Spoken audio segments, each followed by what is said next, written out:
Então, uma boa tarde a todos. Dando seguimento ao curso Uma Introdução à Linguística Cognitiva, curso oferecido pela Comissão de Cultura e Extensão da FEFELESH, ministrado por mim, Eliaqui Ferreira Oliveira, doutorando do Departamento de Filosofia da USP, graduando do Departamento de Linguística da USP, bolsista FAPESP, e coordenado pelo professor Paulo Chagas de Souza, do Departamento de Linguística da USP. Hoje, nós nos encaminhamos para a nossa segunda aula, cujo tema é o problema da categorização para a linguística cognitiva.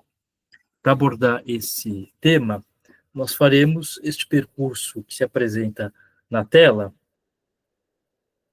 buscando inicialmente entender, em linhas gerais, o que nós devemos entender por categorização, qual é o modelo clássico de categorização em relação ao qual a linguística cognitiva reage, como, digamos, os estudos acerca da maneira como nós categorizamos a nossa própria experiência, por exemplo, a nossa experiência cromática com as cores, acaba por se tornar um desafio para o modelo clássico de categorização e como ele dá subsídios para conceitos extremamente importantes na linguística cognitiva, como os conceitos de protótipos, efeitos prototípicos, categorias radiais, modelos cognitivos, modelos culturais, etc. Eu espero que nós consigamos abordar com clareza nesta aula.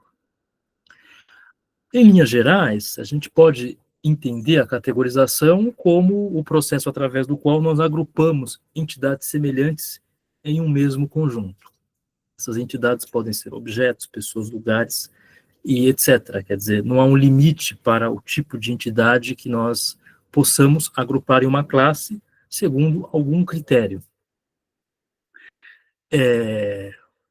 Aliás, falando de critério de agrupamento, no slide da última aula, quando eu me referi à semântica intencional, eu talvez tenha escrito lá intencional com C, o que está errado, porque o que eu queria ter escrito era intencional com S, porque é justamente intenção em semântica, diz respeito a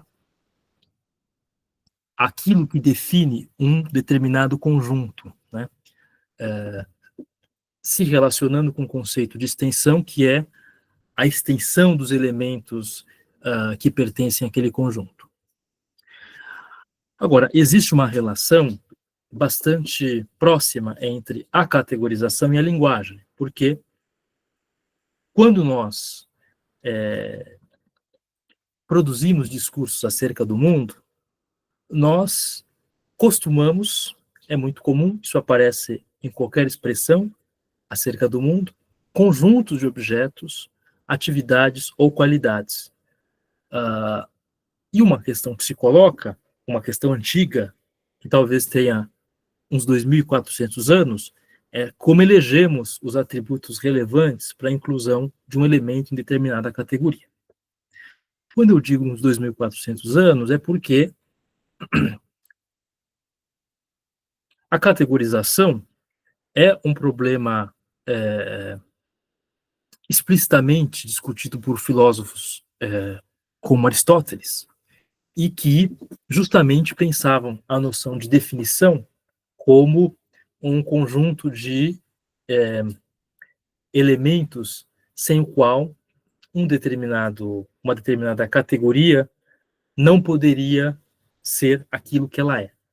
E esse tipo de reflexão muito tem a ver com o modelo clássico da categorização, que tem uma matriz aristotélica. O Lakoff, para tratar dessa questão, ele escreve no livro dele de 1987. Muitos leitores, eu suspeito, vão considerar o título deste livro como sugerindo que mulheres, fogo e coisas perigosas tenham algo em comum. Digamos que mulheres são ardentes e perigosas. A inferência é baseada na ideia comum do que quer dizer estar na mesma categoria. coisas são categorizadas juntas com base no que têm em comum. A ideia de que categorias são definidas por propriedades comuns não é apenas a nossa teoria popular cotidiana do que uma categoria é,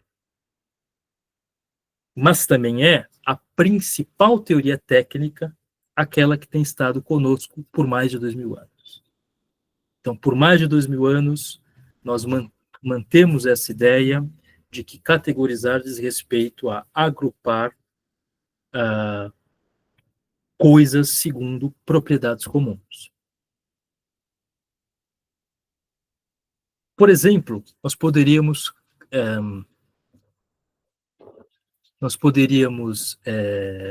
qualificar, caracterizar a categoria ave a partir de coisas em comum, como ter bico, ter duas asas, ter dois pés, poder voar, colocar ovos. Seriam, digamos, traços semânticos em comum aos elementos que participam dessa categoria.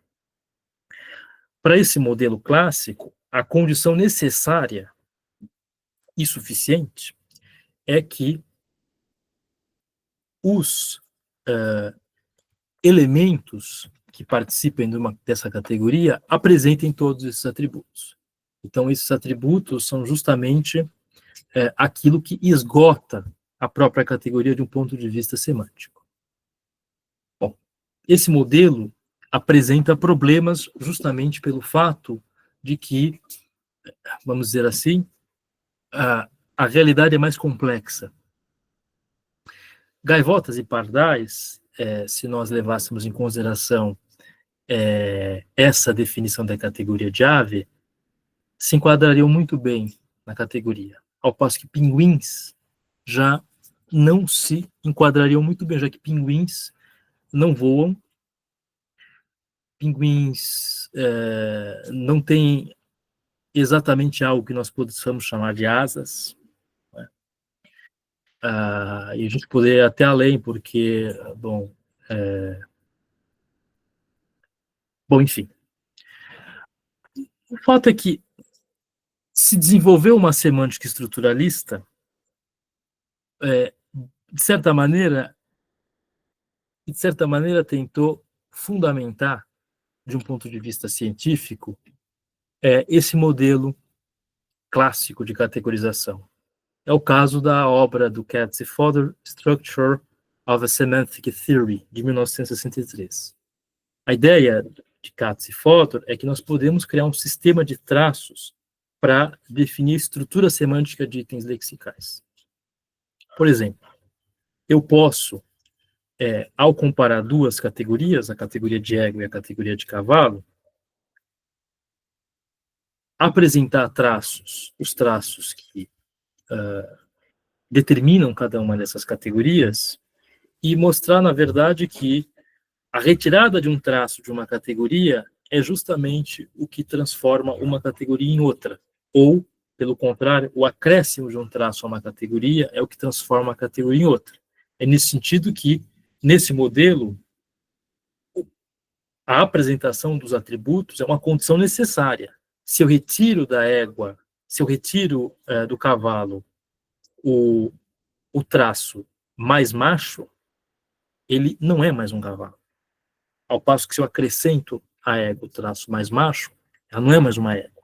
Então, digamos, a coisa é, entre aspas, ferro e fogo. Então, nesse sentido, apresentam limites rígidos e são tratadas de modo objetivista, como reflexos diretos do mundo, né?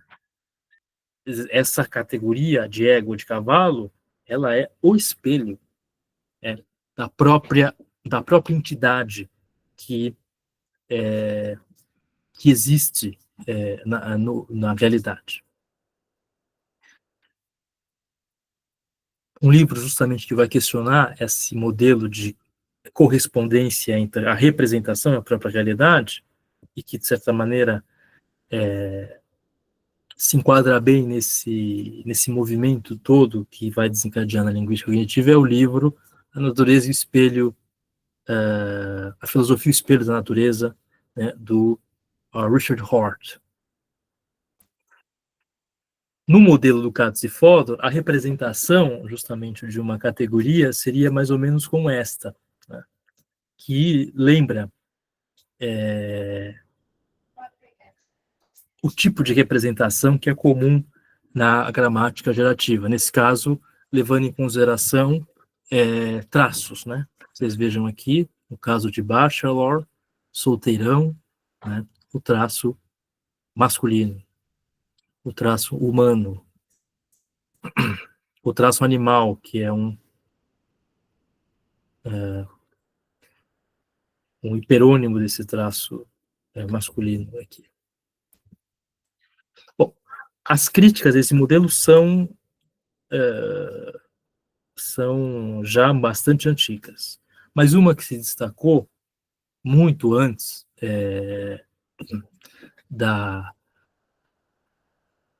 formalização desse modelo pelo Katz e pelo Fodor é a crítica que o Wittgenstein empreende no livro Investigações Filosóficas, em que ele discute justamente como uma categoria relativamente simples, como uma categoria de jogo, é de muito difícil, né, esgotar a quantidade de traços que essa categoria tem, dada a diversidade, a multiplicidade dos elementos que todos nós concordamos que participam dessa categoria.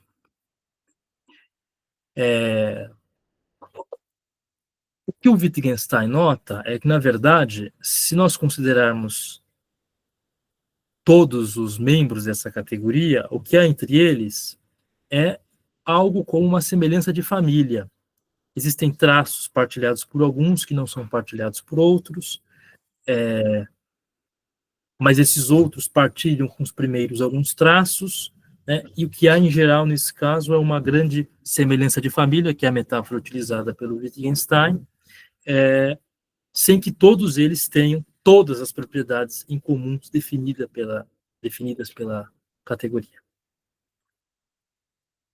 Bom, aqui é uma foto de Wittgenstein. Um texto intitulado An Alternative to Checklist Theories of Meaning, do Fillmore, de 1985, que já tem uma influência dos trabalhos da Eleanor Roche, do Berlin, do Kay e do Labov, dos quais nós vamos tratar mais à frente, ele justamente discute uma das categorias discutidas no livro, no artigo do Katz e do Fodor, que é essa categoria de solteirão. O Fillmore põe em questão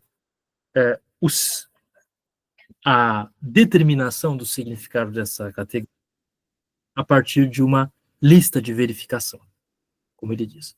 Eu só vou parar um pouco a apresentação, porque alguém está pedindo para ingressar na reunião.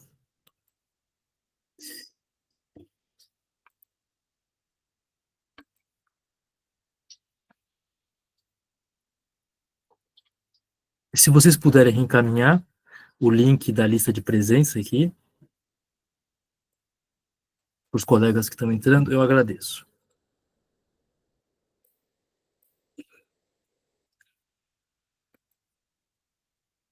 Justamente, Fillmore chama esse modelo de um modelo de lista de verificação, né?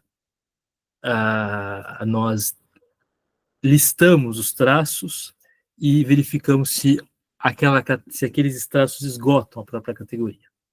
Então, escreve o Fillmore. Dada uma teoria do significado por lista de verificação, a pesquisa da fronteira entre palavras como solteirão e viúva resultaria seriamente em questões tais como: quão velho um homem não casado deve ser antes que você possa chamá-lo de solteirão? Alguém que profissionalmente se comprometeu com uma vida sozinho pode ser apropriadamente considerado um solteirão? É correto dizer que o Papa João XXIII morreu solteiro? Se sim, a qualidade de solteirão é um estado no qual alguém pode entrar? Isto é, se um homem abandona a batina no meio da vida, Suponhamos que o Papa João XXIII, no meio do papado, renuncie e abandone a vida eclesiástica. Naquele momento, ele se tornaria um solteirão? Bom, essa é uma foto do filme. Justamente ele coloca em questão essa teoria da lista de verificação pelo fato de que há categorias cuja determinação dos traços é muito mais problemática.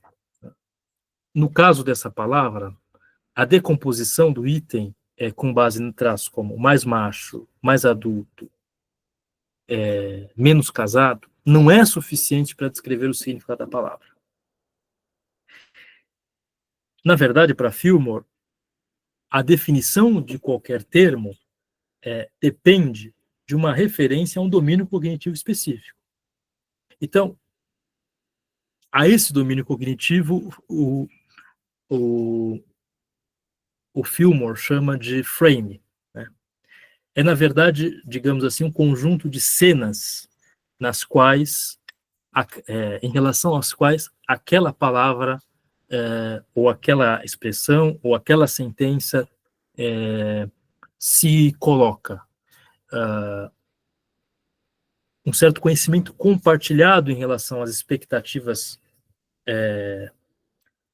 vinculadas àquela palavra. No caso da palavra solteiro, as expectativas socioculturais relacionadas à idade apropriada para o casamento. E são expectativas socioculturais que não incluem todos os homens, justamente porque existe uma certa organização social que exclui dessa categoria homens como o Papa, o Tarzan, né, que apesar de serem adultos e não serem casados, não podem ser considerados solteiros. Né?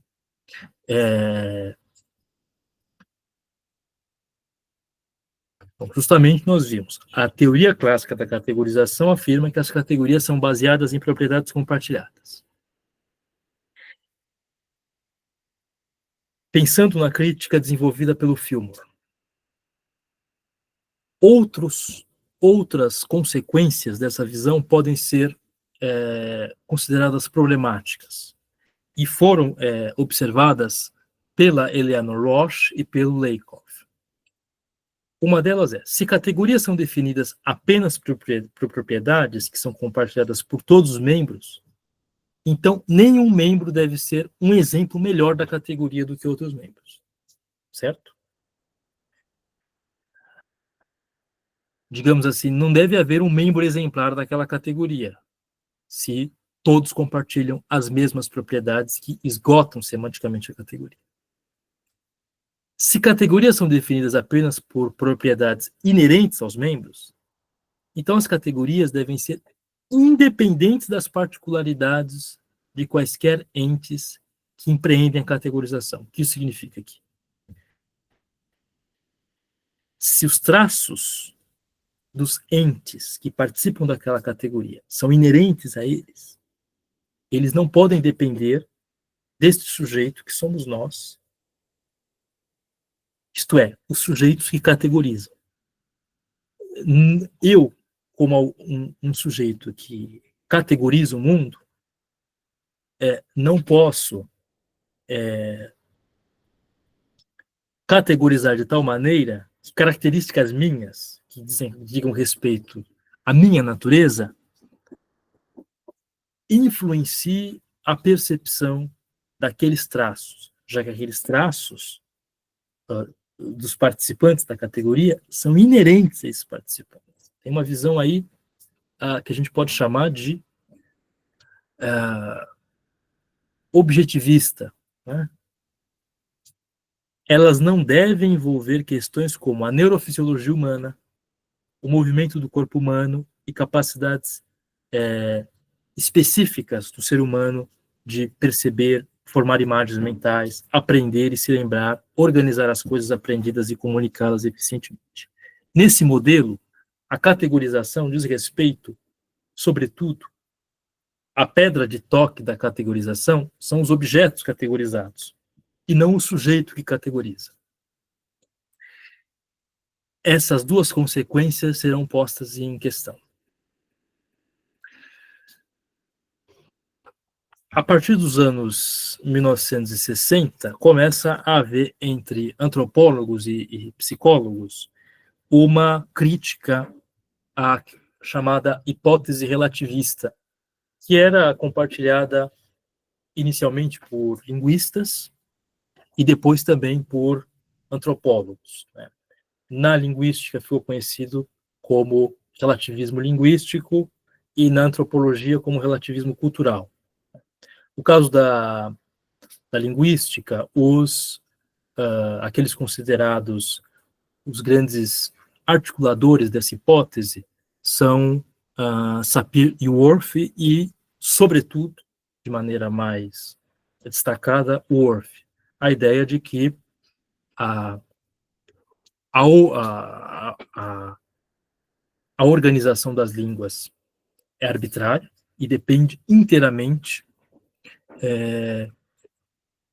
da relação que a língua estabelece com a própria cultura. Então, uma ideia radical dessa é de que, bom, se numa determinada língua não existe uma forma, uma distinção clara entre o passado e o presente, não existe uma forma que distinga o passado e o presente verbais, então é porque aquela cultura tem uma outra relação diferente da nossa com o tempo. Bom, isso já é uma defesa mais próxima da defesa que faz o Whorf. O Sapir faz uma defesa muito mais branda dessa hipótese. Na verdade, essa hipótese se restringiria, sobretudo, ao léxico, que Sapir chama de a parte concreta da língua, quer dizer, o fato de que a cultura é a relação que nós estabelecemos com o ambiente e diferentes ambientes, diferentes relações estabelecidas criam diferentes culturas.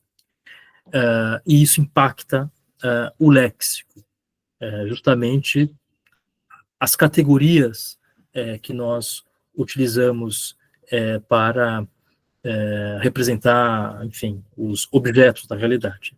Então, os galegos têm uma quantidade, um domínio lexical bastante grande para aquilo que diz respeito à pesca, à vida no mar, etc., porque é a relação que os galegos estabeleceram historicamente com aquele ambiente, um ambiente que fica voltado para o Oceano Atlântico e cuja vida depende, em grande medida, de saber pescar, certo? Enfim, se nós pegarmos os sertões do Euclides da Cunha, nós veremos lá uma quantidade bastante grande de vocábulos que dizem respeito à geografia daquela terra. Né? E, bom, isso seria uma expressão daquela cultura. É mais ou menos por aí que vai a hipótese do Sapir.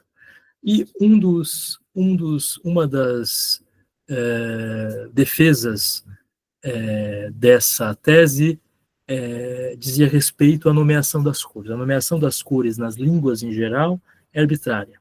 Né? Bom, a partir da década de 60, começa a haver uma crítica a essa hipótese justamente no que diz respeito à nomeação das cores. Então, começa com os trabalhos de Brent Berlin e Paul Kay, em 1969, que desenvolvem, a partir de certos experimentos, o conceito de cores focais. Vamos dizer assim. Sim, existe uma grande variação na nomeação das cores entre as línguas. Essa variação se dá, sobretudo, numa certa periferia do espectro cromático, mas não diz respeito a determinados pontos do espectro cromático que são centrais e que, vamos dizer assim, teriam palavras para nomeá-los em todas as línguas. Eles chamam esses pontos do espectro de cores focais. E aí, bom, eles estudam 90 línguas. Para desenvolver essa pesquisa, eles usaram cartões cromáticos estandarizados, né, e testes de licitação verbal. Apresenta-se um cartão ao informante e pergunta a esse informante que nome que ele dá para a cor daquele cartão. E aí eles utilizam certos critérios para não gerar uma distorção nas respostas. Então, esse termo, ele deveria consistir apenas de uma palavra, não poderia ser um termo composto, não poderia ser azul bebê, e teria que ser uma palavra de origem nativa, então não poderia ser uma palavra estrangeira como champanhe. A aplicação do termo não deveria se restringir a uma única classe de objetos. Então, existem cores que só se referem a um objeto, né? Cor de cabelo, por exemplo, né? Loiro só se refere ao cabelo, ou ruivo. E os termos deveriam ser familiares e de fácil lembrança para a maioria dos falantes. Então, não poderiam ser termos como nós temos em português, índigo, fúcsia, né? Aí, na primeira fase do experimento, o informante dizia os nomes de cada uma das cores dos cartões apresentados, e numa segunda fase do experimento, que é uma fase bastante importante, ele apontaria os cartões que ele nomearia com aquela cor, a cor X, sob quaisquer condições, e os melhores e mais típicos exemplares os cartões que são cartões exemplares no que se refere à exposição daquela cor. Esses melhores e mais típicos são justamente o que eles chamam de cores focais. O que é interessante é que essas cores não eram compartilhadas apenas por falantes de uma mesma língua, mas eram consistentes nas diferentes línguas. Sempre que uma língua tinha um termo para cor correspondente em inglês, né, os seus pontos focais eram localizados na mesma área. Na mesma área. Bom, eles concluíram com isso que a categorização não parece ser totalmente arbitrária, mas ela é ancorada em certos pontos focais. Por outro lado, as fronteiras entre as cores variam de língua para língua, mas não esses pontos focais.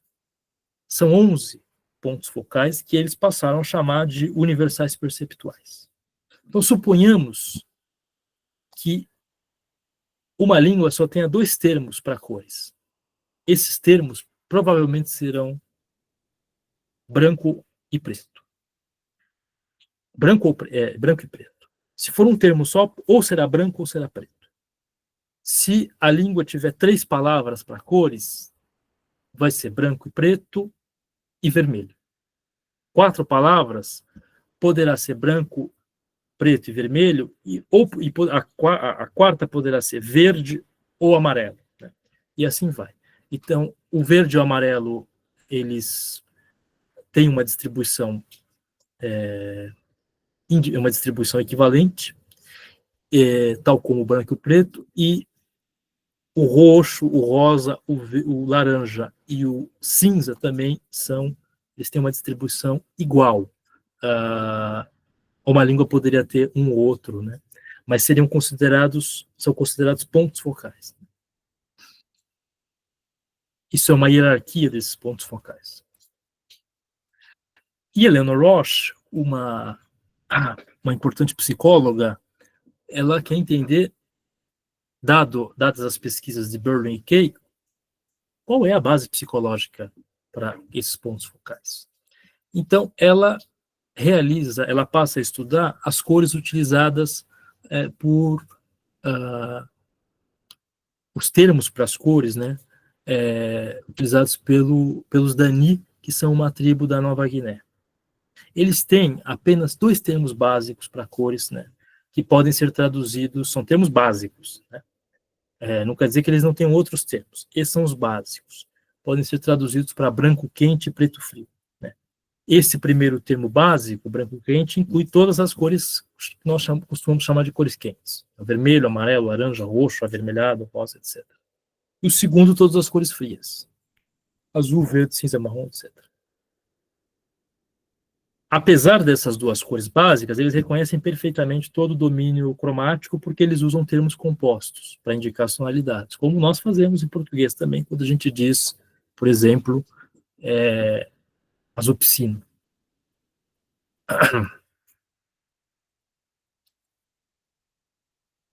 A Roche, ela também realiza testes de elicitação verbal. Ela conclui que essas cores focais, elas são perceptualmente mais salientes do que as cores não focais. Então, a atenção de crianças de 3 anos é mais facilmente atraída por cores focais do que por cores não focais em tarefas de combinação de cartões. As cores focais também são lembradas com mais acuidade pela memória de curto prazo e são mais facilmente retidas na memória de longo prazo. E os nomes das cores focais são produzidos mais rapidamente na tarefa de nomeação de cores, além de serem adquiridos mais cedo pelas crianças. Então, Eleanor Roche conclui que as cores focais têm o que ela chama de uma saliência cognitiva particular, e que, do ponto de vista dela, independe da linguagem. Reflete, na verdade, aspectos fisiológicos e mecanismos perceptuais que são pré-linguísticos, digamos assim. Né? Roche, então, parte dessa ideia de Berlin e Kay de que as cores focais são, digamos assim, o exemplar daquela faixa do espectro cromático, de uma determinada faixa do espectro cromático. Existe, vamos dizer assim, um azul que é, sendo um azul que é uma cor focal, é um protótipo de azul. E ela, então, decide estender esse conceito de protótipo para outros domínios, né? Para o domínio da categorização em geral, a categorização de objetos. Então, em trabalhos que ela realizou em 1973, ela publicou em 1973 e 1978, ela testou a hipótese segundo a qual todos os tipos de entidades são organizadas em termos de categorias prototípicas, ou seja, categorias que possuem determinados elementos que possuem uma saliência dentro da categoria. E os limites dos objetos no interior de uma categoria, já que existe objetos mais salientes que outros, não são nítidos. Né?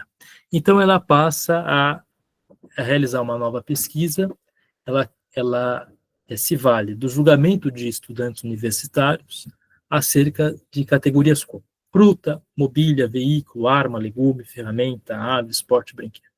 Ela apresentava, digamos, elementos, apresentava objetos, coisas que poderiam ser ou não incluídas nessas categorias. Era um teste de elicitação verbal. Os estudantes precisavam responder se eram bons exemplos, aqueles itens apresentados, bons exemplos das categorias indicadas. As respostas eram muito próximas umas das outras. Havia um certo consenso com relação a quais eram os melhores exemplos de objetos que pertenciam àquela categoria. Então, por exemplo, cadeiras, sofás, mesas e camas eram consensualmente indicados como mobília. Né? E, na verdade, poderiam ser classificados como protótipos da própria categoria, os melhores exemplares daquela categoria. Ao passo que cinzeiros, rádios, relógios e vasos foram considerados exemplos periféricos da categoria. Então, há uma falta de precisão dos limites categoriais, e isso, como nós vimos, vai de encontro com o modelo clássico de categorização.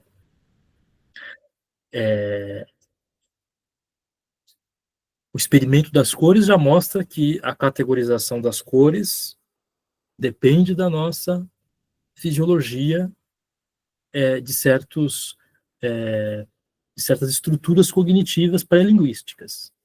E o experimento que diz respeito a outras categorias mostra que não existe, mostra que dentro de uma categoria há algo como um gradiente, em que umas categorias, em que elementos de uma categoria têm mais saliência do que outros. William Labov, em 1973 e 1978, já tinha também feito estudos muito próximos dos de Eleanor Roche, com categorias, com apresentação de imagens, né?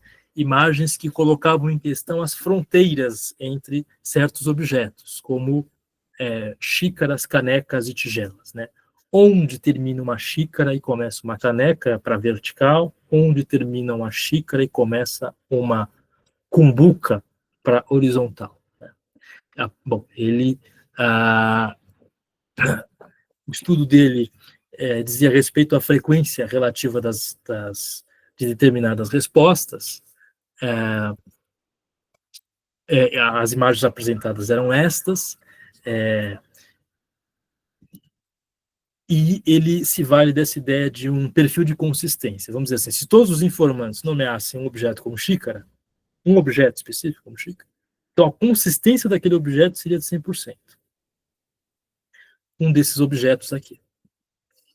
Se a metade dos informantes ficasse em dúvida e usasse outros nomes para determinado objeto, e a outra metade escolhesse xícara, a consistência seria de 50%.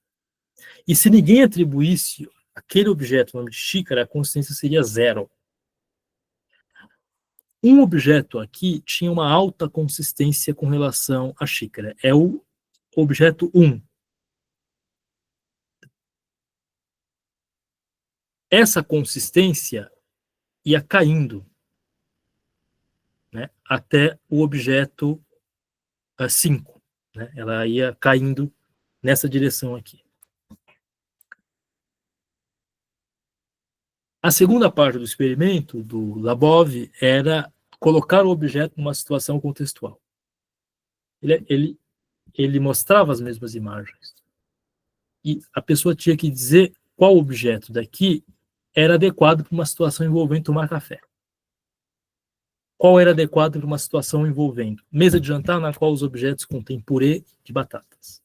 E situação em que os objetos estão numa prateleira com flores dentro deles.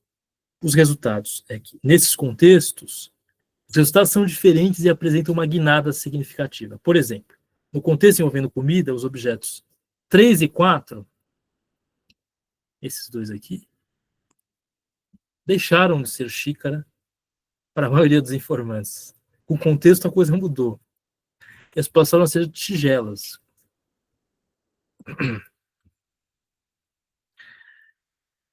Agora, a partir desses experimentos, tanto do Burning, do Kay, Roche, Labov, é possível tirar certas conclusões gerais, que vão de encontro com aquelas conclusões que nós tiramos quando nós estávamos pensando o modelo clássico de categorização, concepção clássica de categorização.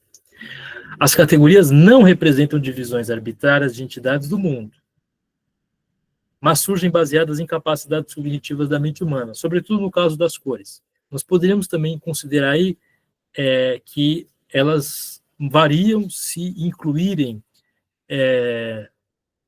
domínios contextuais, como no experimento do Labov. Categorias de cores, formas, mas também organismos de objetos concretos são ancorados em protótipos conceitualmente salientes, né, e que desempenham um papel crucial na formação dessas categorias. E, por fim, as fronteiras das categorias cognitivas são imprecisas, de modo que categorias vizinhas não são separadas por limites rígidos, mas há uma zona de intersecção. Alguma questão até aqui? Algum comentário?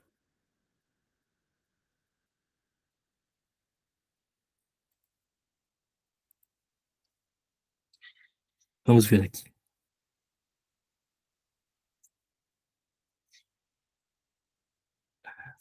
O Paulo comenta: mesmo no português usamos preto e branco para nos referirmos ao que é mais claro e mais escuro, como em chocolate preto e chocolate branco. E eles são marrom e amarelado, na verdade. Quer dizer, mesmo na maneira como a gente usa o termo, já há uma certa imprecisão, uma certa confusão, né? E às vezes entre línguas que são próximas, já há uma distinção. Né? Se você pensar o que é o azul para o italiano, que pode ser blu ou azzurro, e que são diferentes, né? E o que é o azul para nós, né? No que se refere a termos, né?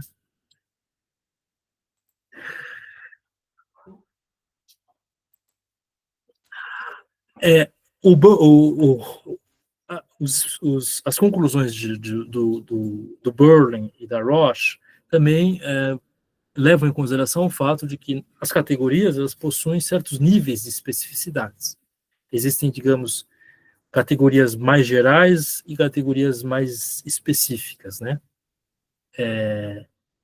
Só que, mesmo, digamos, dentro desse tipo de categorização, que leva em consideração o nível mais geral e o mais específico, existem elementos que são considerados mais básicos. Então, justamente porque eles têm uma maior saliência na própria experiência. Eles não são nem muito gerais e nem muito específicos.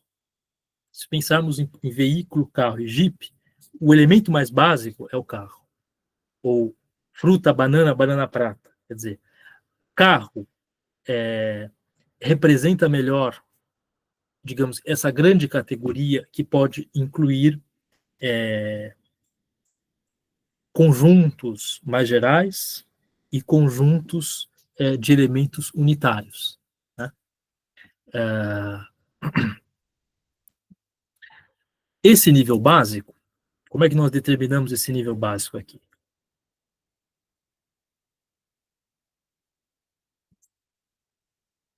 Nesse nível básico, os indivíduos usam padrões de comportamento motor semelhante para interagir com os membros da categoria.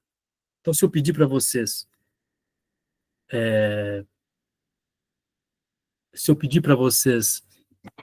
realizarem mímica e através da mímica me mostrarem como é que é estar num carro, vocês farão isso de maneira muito mais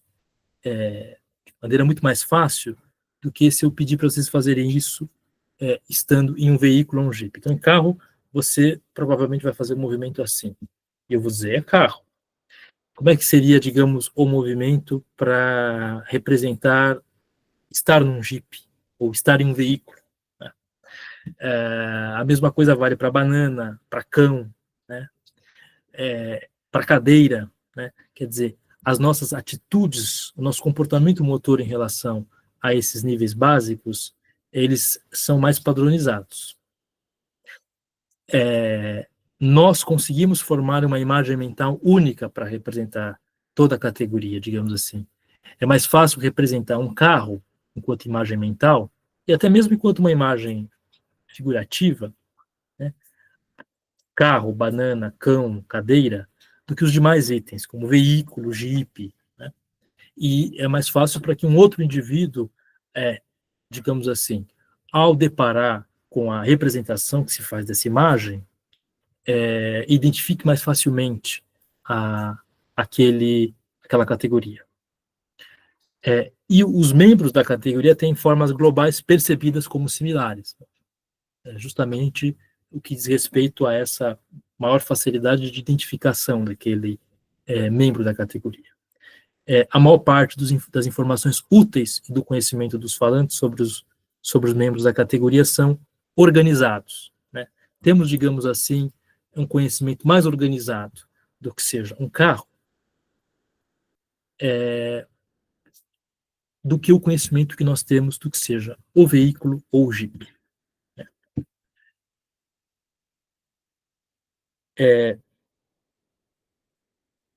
E aí eles fazem uma distinção entre os níveis superordenados, que são esses níveis mais gerais, com relação aos níveis mais específicos, os níveis subordinados.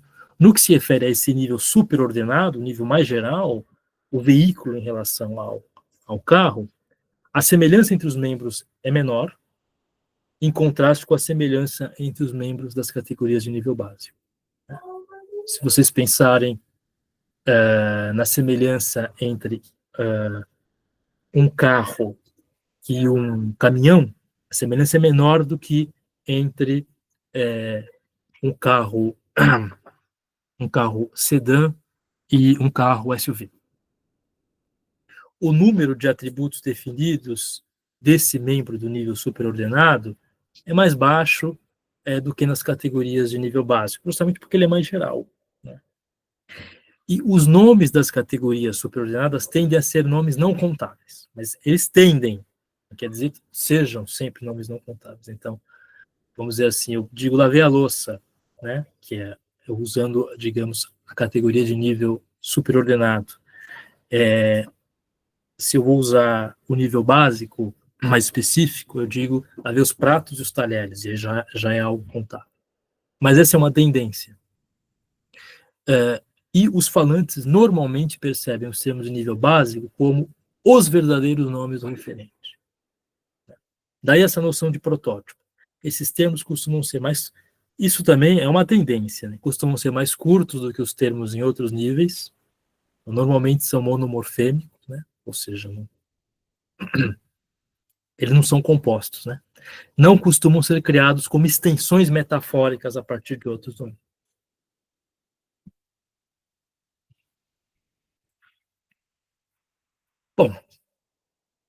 Bom, aí dá para entender justamente essa noção de protótipo. O protótipo é aquele objeto que representa a própria categoria.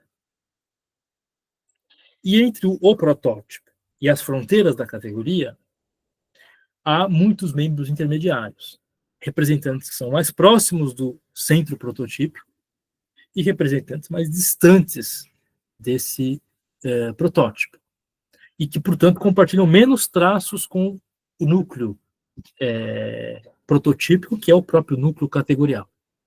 Essa relação entre o que está mais distante dentro da categoria com relação ao protótipo é o que o Lakoff chama de efeito do protótipo, né? O efeito prototípico. Então, por exemplo, nós temos, se nós considerarmos a categoria ave e nós elencarmos os traços que podem caracterizar os membros dessa classe. Nós queremos usar o maior número de traços possível. Né? Tem bico, tem 2 pés, põe ovos, tem 2 asas, tem penas, pode voar. Se nós compararmos o sabiá, o avestruz e o pinguim, o sabiá está muito mais próximo do núcleo prototípico dessa categoria. Ele apresenta todas essas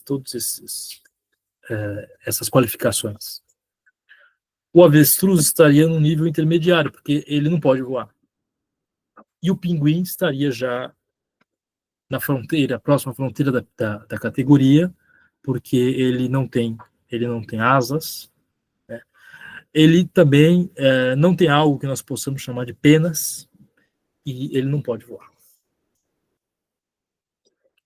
Bom, e nós poderíamos representar, usar esse diagrama circular, né, e representar justamente o sabiá mais próximo do núcleo categorial. Isso aqui é um diagrama de Venn, né? Ele está mais próximo do núcleo do conjunto. Agora, aqui nós estamos usando, né, traços, né? Isso já nos remete para o modelo tradicional de categorização. Mas aí que está. Nem sempre é o acúmulo de traços que constitui o protótipo. Existem casos em que os membros compartilham uma semelhança de família. Não é o caso aqui, né? Porque o sabiá tem todos os traços, mas uma semelhança de família no sentido de que todos compartilham algum traço entre si, mas nunca é o mesmo traço, né?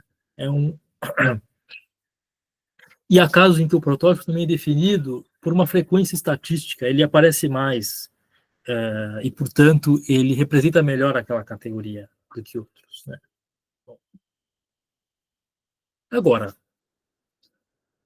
não são só elementos cognitivos como no caso das cores, que determinam a maneira como nós categorizamos o mundo. Então, é preciso também levar em consideração o contexto em que nós estamos categorizando, e a influência da própria cultura na qual nós estamos inseridos para, determinar qual é o protótipo ou quais são as qualificações que determinam uma categoria. Então, o Labov já tinha mostrado que os indivíduos representam certas propriedades categoriais de forma diferente em diferentes contextos. Se nós pegarmos essas 3 sentenças, em cada uma dessas sentenças, o protótipo de árvore é diferente. Então, eles decidiram enfeitar a árvore do jardim para o Natal. O protótipo de árvore, em razão da cultura na qual nós estamos inseridos, é um pinheiro. Na sentença, os meninos passavam tardes inteiras trepados nas árvores colhendo mangas. O protótipo aí, obviamente, é uma mangueira. E na sentença, a brisa balançava as árvores na orla baiana. O protótipo aí é um coqueiro. Né? Então, o exemplar mais prototípico de uma categoria pode depender do contexto. Os membros centrais dependentes do contexto podem ser completamente diferentes dos protótipos não contextualizados.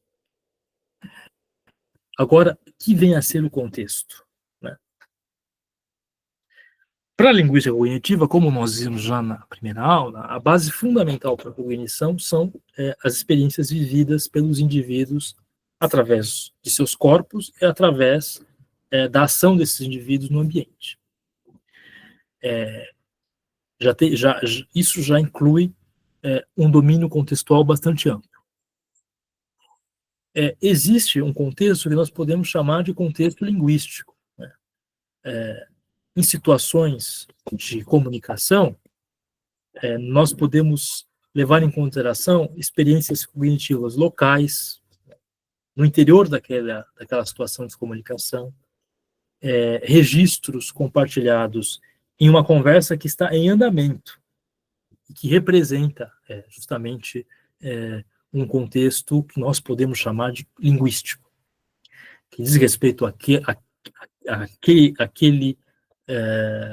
àquele processo comunicativo. E há um contexto que nós podemos chamar de um contexto social, que são parâmetros relacionados, né, ao tipo de evento de fala.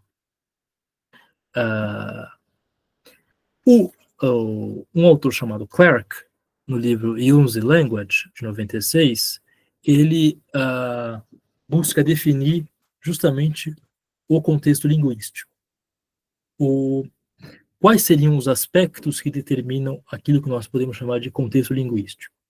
O contexto linguístico inclui, numa situação de comunicação, o discurso precedente, aquilo que foi dito imediatamente antes do tema em foco, e que deve ser levado em consideração.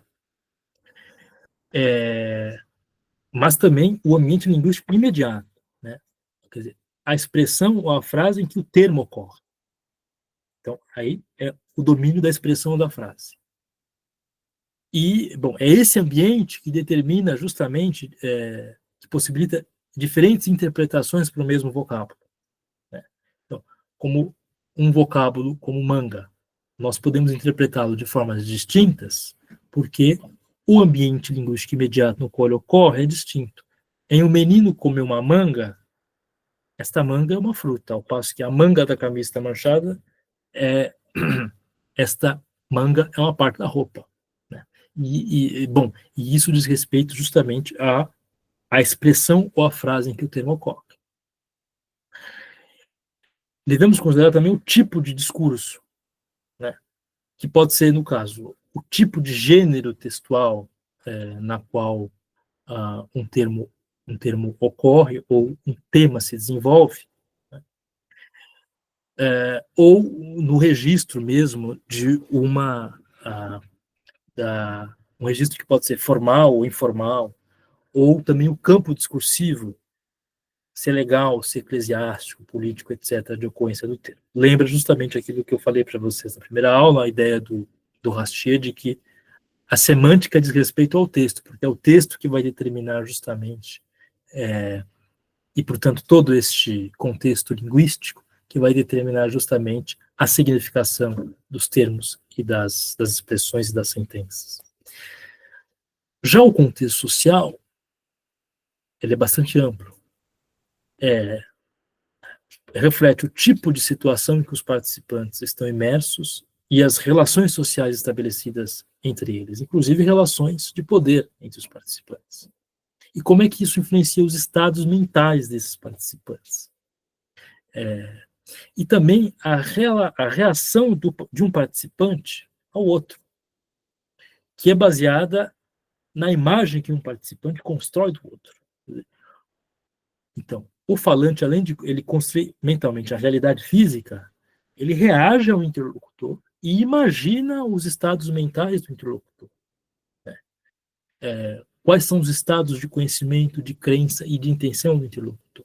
Então, isto também vai determinar justamente os protótipos das categorias cujos termos participam do discurso. Uma outra acepção de contexto é justamente o que diz respeito à memória permanente, né? A memória permanente que nós carregamos em todas as nossas situações comunicativas.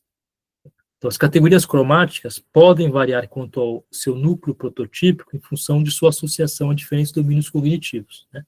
Então, a gente poderia pensar que o vermelho prototípico para maçã é diferente do vermelho prototipicamente relacionado a vinho tinto, né? Daí o exemplo que o Paulo deu, chamarmos chocolate, um chocolate de chocolate preto, um chocolate que é marrom, e chocolate branco, um chocolate que é amarelado, digamos assim. Tem muito a ver justamente com a cor prototípica daquele objeto, e que está inscrito na nossa memória de longo prazo. E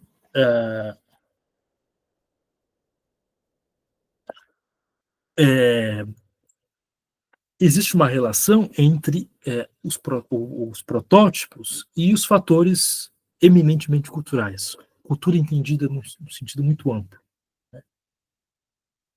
Vamos dizer assim, o protótipo de um pássaro típico do ponto de vista de um americano, é diferente, né, do que aquele protótipo de pássaro do ponto de vista dos chineses, suponhamos, né? Então,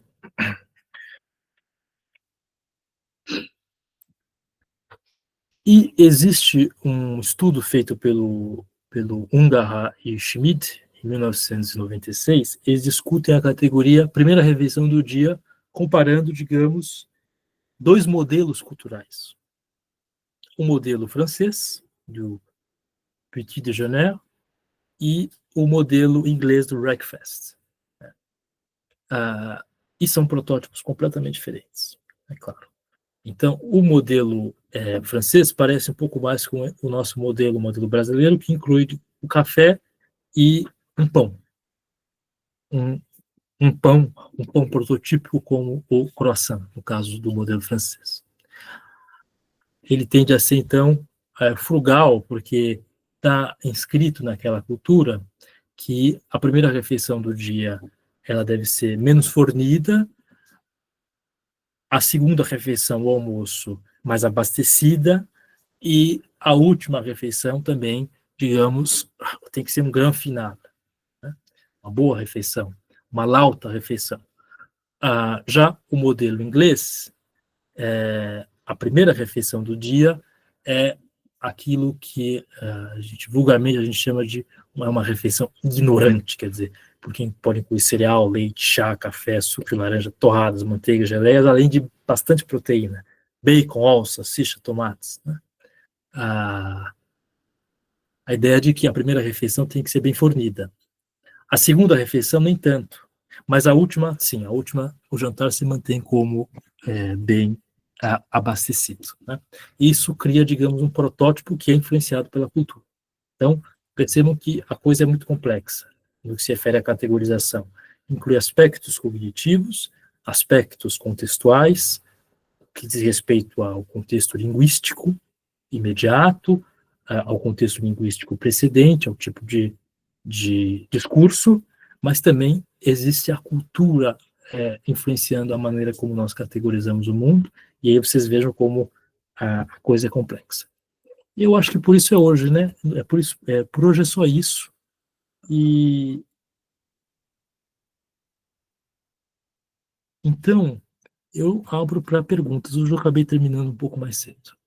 Perguntas e discussões. Eu vou fechar aqui.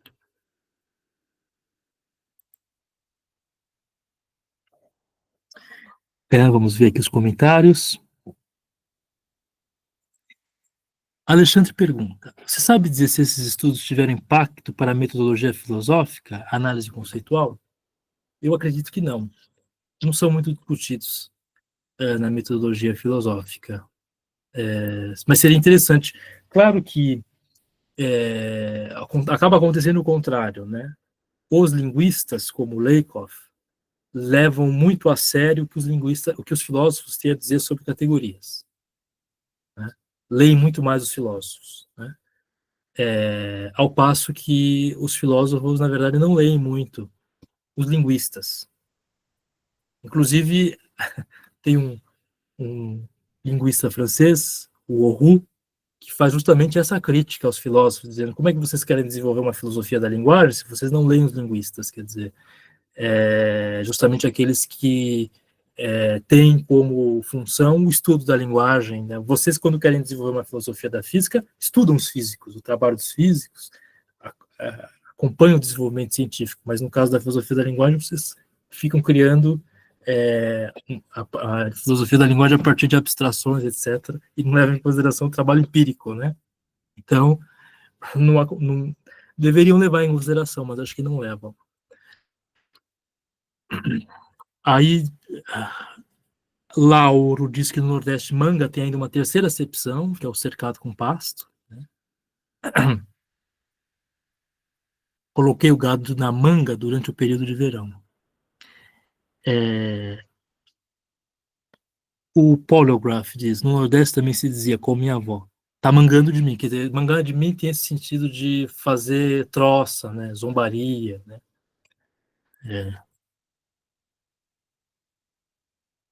E, diz o Paulo, em basco o vinho tinto é vinho preto, e o rosé é o vermelho. Justamente essas diferentes formas de determinar a cor prototípica da própria coisa, né? Então, se vocês tiverem contribuições a fazer, pode perguntar.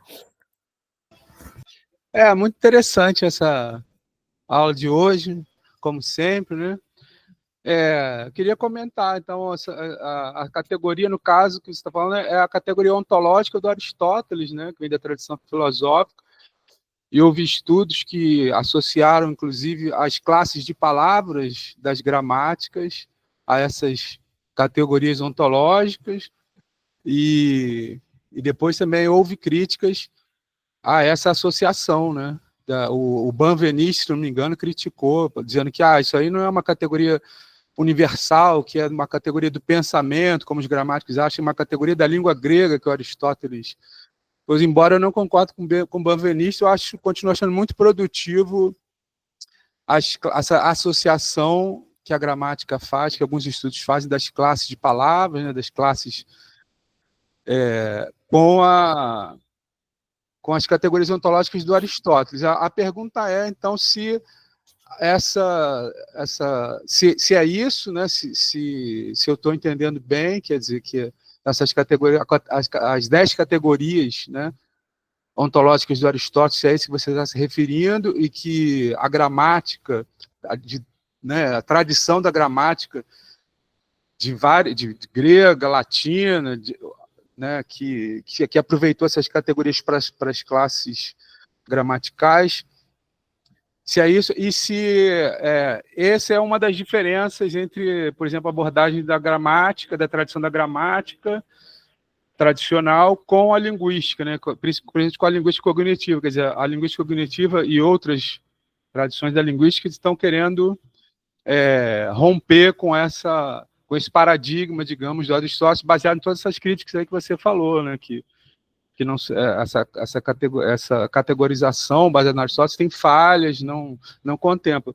Então, essa é a pergunta, e um adendo é que outros pensadores também desenvolveram categorias ontológicas que também, o Peirce, por exemplo, Charles Sanders Peirce, foi um que elaborou categorias ontológicas, categorias de pensamento, que ele considera universal, né? Então a semiótica dele já é uma alternativa a esse modelo do Aristóteles. Também o Kant também elaborou categorias ontológicas que não foram ainda estudados pela linguística como uma alternativa, né?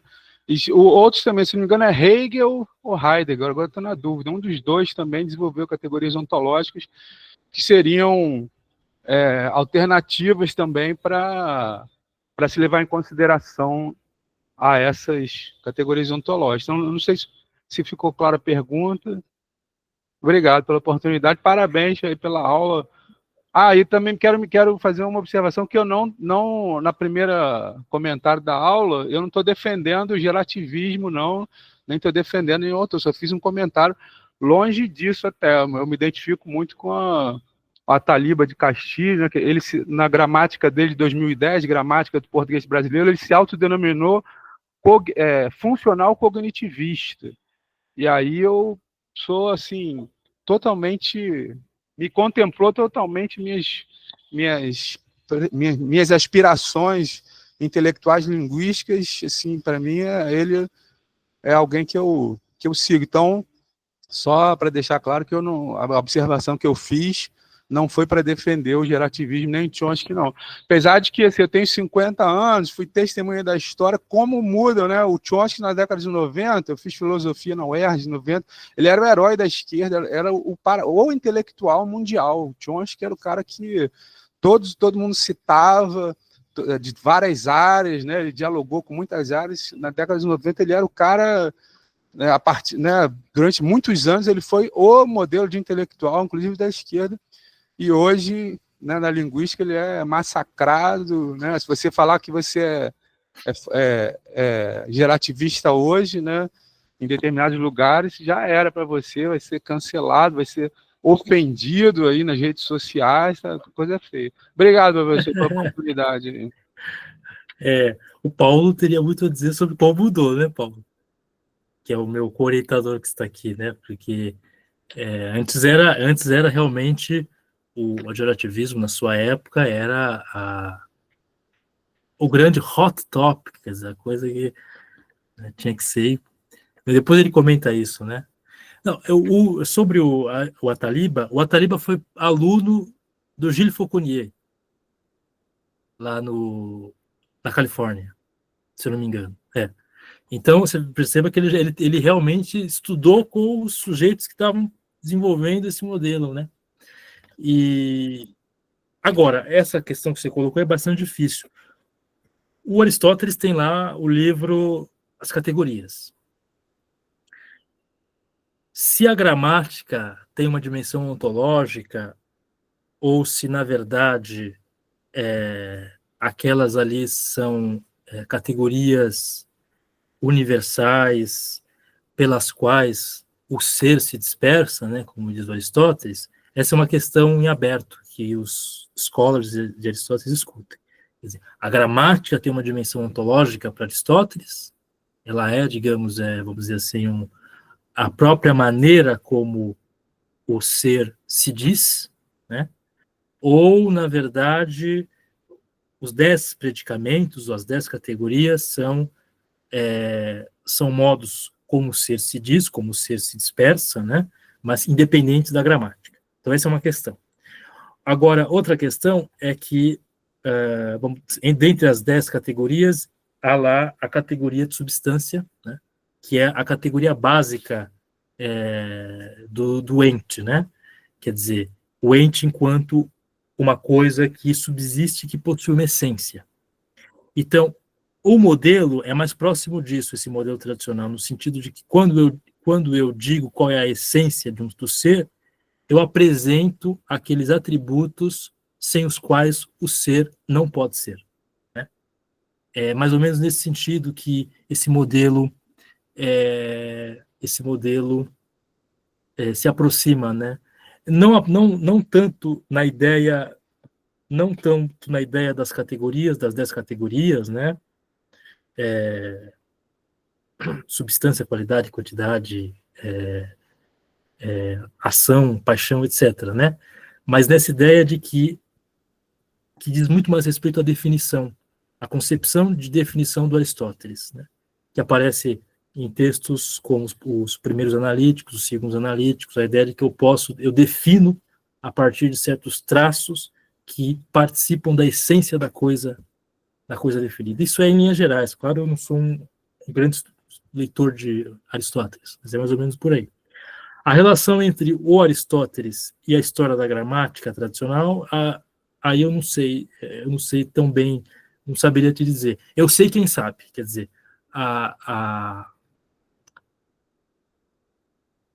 a princípio dá a impressão de que tem relação, claro, mas precisaria haver um trabalho de alguém que realmente entende esse assunto, que é a professora Maria Helena de Moura Neves. Isso, até letrar as bases gregas da gramática ocidental, ela faz toda essa associação. Né, é isso, aí sim. Então, se a professora Maria Helena disse, provavelmente, então, deve ser fato. A professora Maria Helena é muito boa, né? Agora, de fato, o surgimento da linguística enquanto uma ciência autônoma tem muito a ver, desde o início, com pôr em questão o caráter universal das categorias usadas pela gramática tradicional. Né?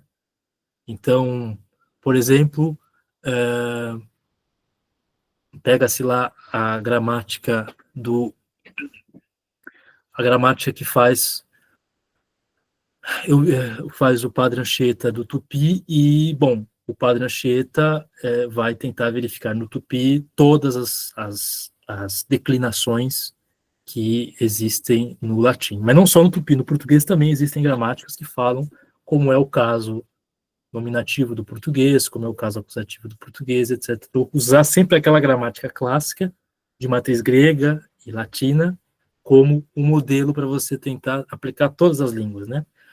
O Franz Boas, num livro importante chama o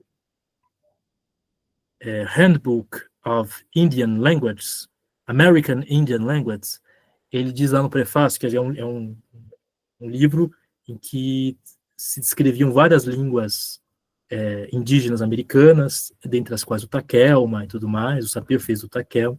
O Boas escreve justamente que o objetivo deles era descrever aquelas línguas desprovidos da tecnicália, da maquinaria técnica das gramáticas tradicionais. Quer dizer, vamos ver a língua de maneira ingênua, como se nós não tivéssemos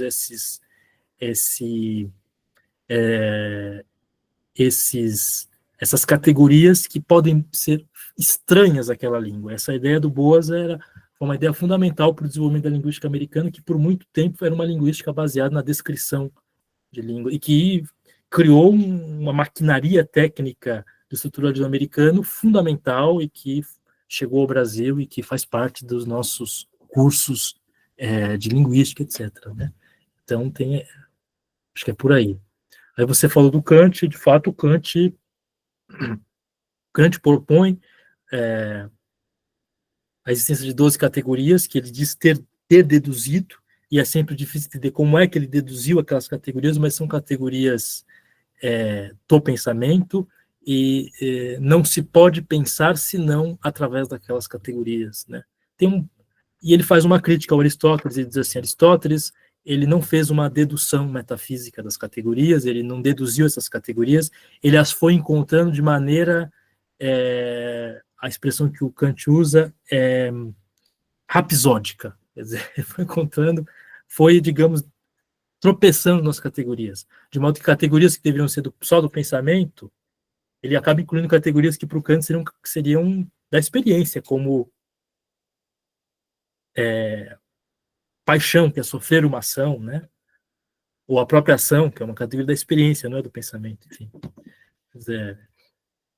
São questões muito complexas. Você gostaria de comentar, Paulo, sobre essa questão do gerativismo como, durante bastante tempo, a corrente de maior destaque nas universidades, quando ela chegou, né? Posso comentar alguma coisa, vamos ver se eu contribuo. Mas, assim, uma das coisas que a gente tem comentado, que eu tenho comentado com vocês, né, é que quando surgiu o gerativismo, teve vários fatores que levaram à difusão muito rápida dele, né? Então, acho que tinha um financiamento externo, né, não de universidades, do governo americano, pesquisas estavam sendo feitas, e foi a época que se multiplicaram os departamentos de linguística nos Estados Unidos. Então, surgiu o gerativismo, ele chamou a atenção, e foi a época que surgiram os departamentos de linguística. Então, estava na moda, digamos, né? E aí os departamentos de linguística acabaram sendo majoritariamente gerativistas, né? Mas, assim, como você foi falando, já desde ontem, né, foram surgindo as críticas do Lakoff já na própria década de 60, na década de 60 já, né? E a partir daí foram surgindo outras correntes, né? Uma coisa que a gente tem visto também, que eu tenho comentado com vocês, não sei, acho que talvez você vai falar mais para frente, mas é que na linguística cognitiva tem o Herax, que caracteriza a história da linguística na maior parte do século XX como sendo uma história de descontextualização do estudo da língua, né? Então, o corpo não interessa, o social não interessa, só interessa a mente, vai chegando num ponto que só interessa a mente do indivíduo, né? E aí ele diz que a linguística cognitiva, em grande parte, tem feito trazer todas essas coisas de volta, né? Então, o corpo interessa, o social interessa, o contexto específico, como os exemplos que você está dando hoje, interessa, né?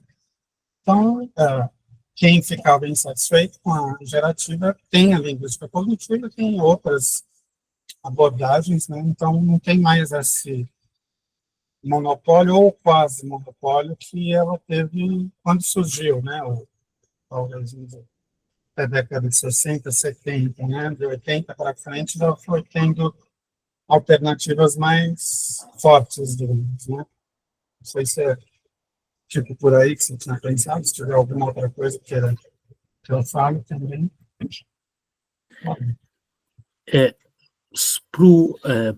O poliógrafo, eu não sei se ele conhece, tem aquele livro Linguistic Wars, que trata um pouco dessa história, né? Linguistic Wars. E tem um livro, bom, aí como história do gerativismo, mas eu diria que é uma história laudatória do gerativismo, é o Neumayer, né? Neumayer é um... Neumayer é um... Mas é isso, quer dizer, a questão que você colocou dentro desse mercado dos modelos linguísticos, qual é o melhor, é uma questão difícil. Eu acho que eles, dentro do domínio que eles delimitam, dos problemas que eles consideram relevantes, das questões que eles consideram possíveis, eles avançam, progredem, né? Então, vamos dizer assim que a questão, eu usei a palavra paradigma inadvertidamente, eu vou usar uma ideia do Percival, né, de que o modelo do Thomas Kuhn de sucessão de paradigmas não é bom para entender a história da linguística. Não ajuda a entender a história da linguística. Ajuda a entender a história da astronomia, da física, da química, em certo sentido também da biologia, mas não da linguística. E quem é que vai negar que a linguística é uma ciência com aplicações bastante importantes, né? Quem vai negar? Lembrei de outra coisa, acho que também do que é excluído, acaba ficando também a diacronia, né? Quer dizer, Exato. você pensa só naquele momento. Isso aí, claro. O estruturalismo já tinha tirado a diacronia da ordem do dia. É. Né? E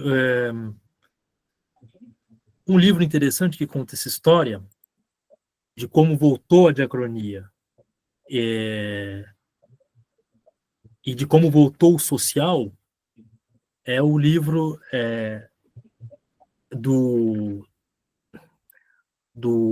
Carlos Alberto Faraco,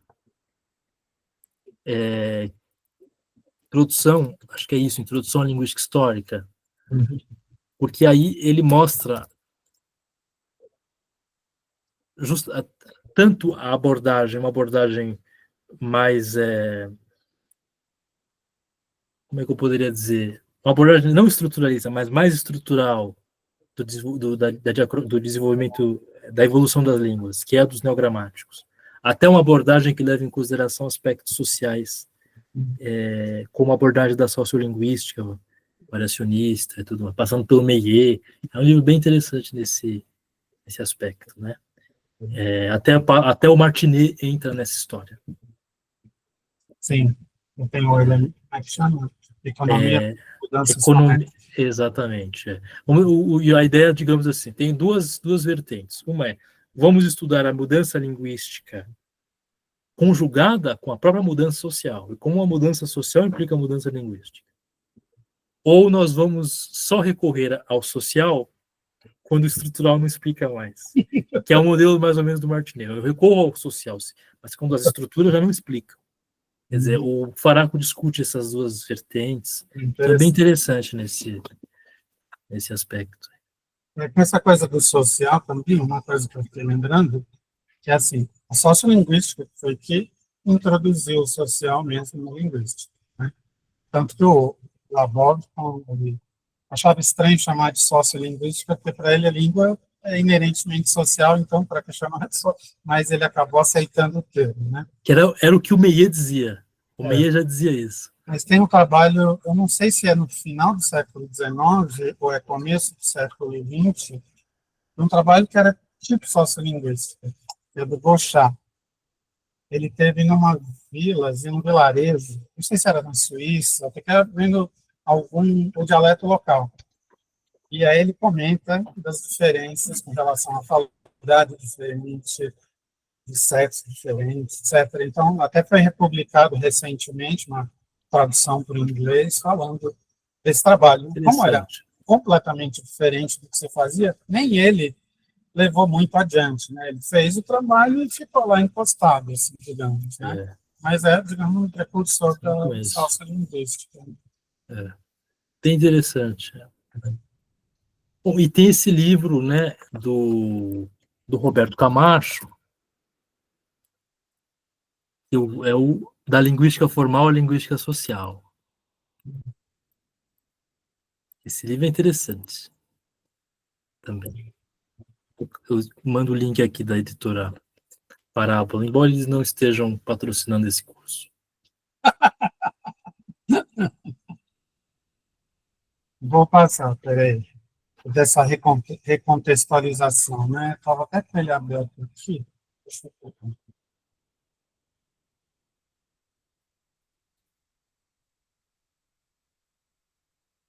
É de uma série muito boa que chama Distinguished Lectures, Distinguished Lectures on Cognitive Linguistics.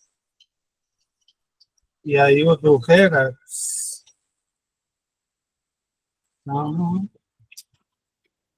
10 lectures on cognitive social linguistics.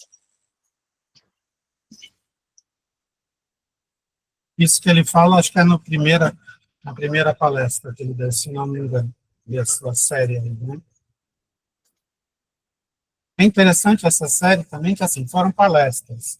E aí tem o texto, e no final de cada palestra tem os slides da palestra. Então, é como se a gente estivesse assistindo a palestra. E algumas palestras podem ser assistidas, de fato, Acho que que estão no verdade. YouTube. O Lakoff, eu tenho certeza que está no YouTube. É. Tem um curso do Lakoff também, muito bom, né? Está inteirinho no YouTube. Na primeira aula ele fala que ele foi aluno do Jacobson e do Chomsky. E aí ele fala, o Jacobson tinha razão.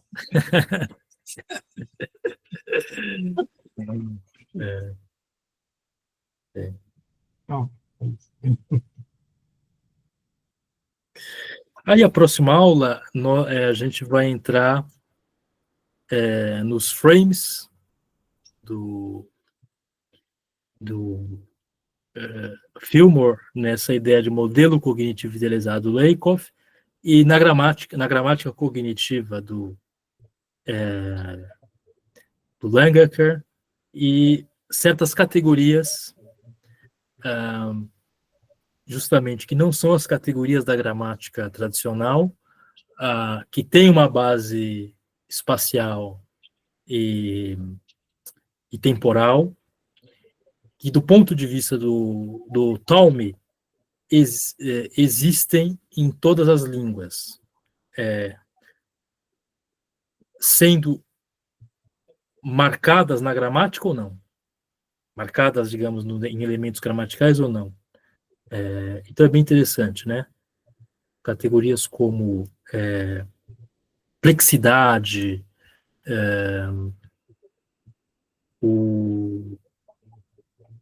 a perspectiva, noção de perspectiva, como as línguas lidam com a noção de perspectiva, do que está à frente, do que está atrás, de plexidade, a noção de algo, a noção de contínuo e de discreto, né? Então ele acha que todas as línguas, de alguma maneira, encontram meios de expressar essas categorias que têm uma base cognitiva. Essa é uma ideia do... Então é interessante porque entra nessa questão. Não são as categorias da gramática tradicional. Embora ele tente, de alguma maneira, entender as categorias da gramática tradicional, como nome, verbo, advérbio, adjetivo, através dessas noções que ele considera que tem uma base cognitiva. Então isso é interessante. O fato de o verbo sempre ter a ver, de alguma maneira, com processos, e o processo incluir uma certa dimensão temporal, o fato de o nome dizer respeito a uma, do ponto de vista do Talme, né, a uma determinada faixa da realidade, né, um determinado domínio, e ao fato de o adjetivo relacionar entidades e, portanto, relacionar faixas da realidade, e o advérbio relacionar entidades a processo. Quer dizer, vira uma coisa muito filosófica, para falar a verdade, né? Mas ele defende que é uma base cognitiva e, portanto, empírica, né? Todas essas. E aí a aula vai provavelmente durar mais tempo do que hoje, porque vai ser muita coisa. Bom, mais questões, mais comentários? Se não, bom, a lista de presença rodou, ela está aí, o link dela, né? Se alguém não conseguiu colocar um nome, passa o nome que eu ponho. E a Luciene Riviera. Ah, não, sim, a Luciene da Conceição Melo. Tá certo, eu incluo o seu nome. Aí eu vou mandar a aula mais depois para... E o Adriano Mariano da Silva, tá certo. Os mesmos de ontem, eu incluo. Eu, eu vou, então, depois mandar a aula para o YouTube, eu mando o link da aula, e amanhã a gente se encontra às 17 horas.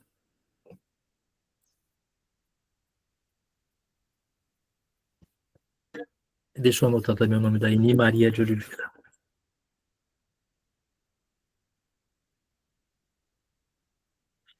Isso aí, vou parar a gravação.